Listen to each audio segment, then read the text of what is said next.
The hardest part isn't the betrayal, it's the quietness of it all. Lying here, I finally realized the silence is all that's left. I never thought silence could be so loud until it started living in my house. It crept in slowly, between unfinished conversations and cold dinners eaten alone. My wife, Emma, used to fill every room with her presence. Her laughter, her constant chatter about everything and nothing, the way she'd sing off-key while cooking. Even her endless complaints about her job, that was the soundtrack to our life. But somewhere along the way, the music stopped. And I was too busy, too wrapped up in convincing myself that everything was fine to notice how far she had drifted away from me. We had been married for 8 years. They weren't perfect years, but they felt honest. At least that's what I believed. I worked as a warehouse supervisor, long shifts, decent pay, nothing glamorous. Emma worked in marketing for a regional firm, a world of meetings, events, and client dinners that I didn't fully understand. But I trusted her. That trust was the foundation of everything I thought we were. The changes started small, almost unnoticeable. She began coming home late, always with a polished excuse ready. The traffic was a nightmare. Her phone battery died. A last-minute meeting ran over. I accepted it all. She also started dressing differently, sharper, bolder, more confident. It was like she was dressing to impress someone. When I mentioned it once, just a casual observation, she laughed it off and told me I was imagining things. And I wanted to believe her. I desperately wanted to. But what hurt more than the late nights was the distance that grew between us even when she was home. She'd sit right next to me on the couch, but she felt miles away. Her phone became an extension of her hand, a permanent fixture. If I asked who she was texting, the answer was always the same, delivered without looking up. Just work. Our conversations shrank, becoming purely transactional: schedules, bills, logistics. There was no warmth left, no curiosity, no us. One night, I tried to bridge the gap. I planned a small surprise dinner.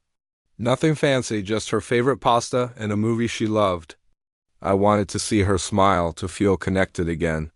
But she came home late again and barely seemed to notice the effort. She ate quickly, her eyes darting back and forth from her plate to her phone, and then said she had an early morning and needed to sleep.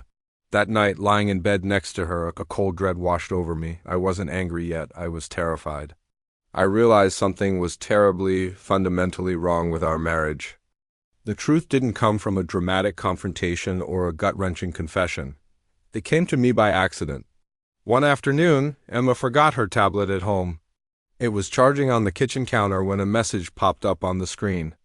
I wasn't trying to spy. Honestly, at that point I wasn't even suspicious enough to be careful. But I saw a name I didn't recognize, followed by a message that made my chest tighten. It wasn't explicit, but the tone was intimate. It was familiar. The kind of message you send to someone who knows you deeply, someone who shares a private world with you. My first instinct wasn't to confront her. I couldn't.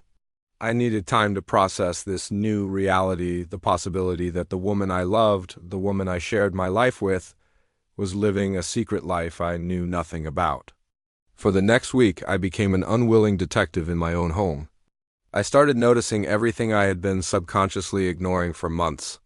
The secret smile she'd have while looking at her phone, the unexplained boost in her confidence, the way she started showering the moment she walked in the door, and most painfully, the way she could no longer look me in the eyes when we talked. The confrontation, when it finally happened, was quiet. No yelling, no throwing things, no melodrama. We were sitting at the kitchen table one evening, the silence between us heavier than ever. I finally looked at her and asked the question that had been eating me alive. "Is there someone else?" She froze. And in that single, shattering moment of hesitation, I had my answer. The pause told me everything before her words even could. She tried to deny it at first, then she tried to soften it, and finally she tried to justify it. She said she felt unseen, that she was lonely. She claimed it didn't mean anything. But each sentence felt like another small betrayal, another layer of lies piled on top of the biggest one.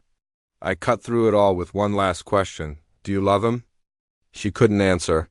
That silence, her inability to say no, ended our marriage more clearly and definitively than any argument ever could have. I moved out that night. I didn't do it for revenge or drama. I did it because I needed space to breathe, to think, to feel something other than suffocated. I stayed with a friend and spent the next few days replaying our life together in my head, searching for the exact moment it went wrong. I tortured myself with questions. Where did I fail? When should I have fought harder? Spoken louder? Noticed sooner? But slowly, painfully, I came to a powerful realization. Love isn't proven by how much pain you can tolerate for someone else. Respect for yourself and from your partner matters just as much. Emma called and texted constantly. There were apologies, tears, promises of clarity, but clarity after betrayal feels hollow. My anger had faded, replaced by a deep, profound disappointment. Disappointment in her, yes, but also in the version of myself who had ignored his own instincts just to keep a fragile peace. We decided to divorce. It wasn't easy. It was emotionally exhausting and gut-wrenching, but it was also honest. And in that honesty, I found freedom. I started to reclaim the parts of myself I had lost along the way, my confidence, my voice, my sense of self-worth. Months later, I ran into her by chance at a coffee shop. She looked different. The vibrant shine she'd had during her affair was gone. We talked for a few minutes, politely, like strangers who once knew each other well. She told me she regretted everything, and I believed her. But regret doesn't rebuild trust. Some things, once they are broken so completely, stay broken. Today my life is quieter, but it's real. It's authentic. I wake up in the morning without a knot of doubt in my stomach. I come home to a feeling of peace, not anxiety. I've learned one of the hardest and most valuable lessons of my life. Love should never make you feel small, confused, or replaceable. Losing her hurt more than I can say. But losing myself to stay with her would have been infinitely worse. Sometimes, endings aren't failures, they are lessons. Lessons that arrive wrapped in pain, pushing you toward a new beginning, a life where you finally choose yourself. Thank you for listening.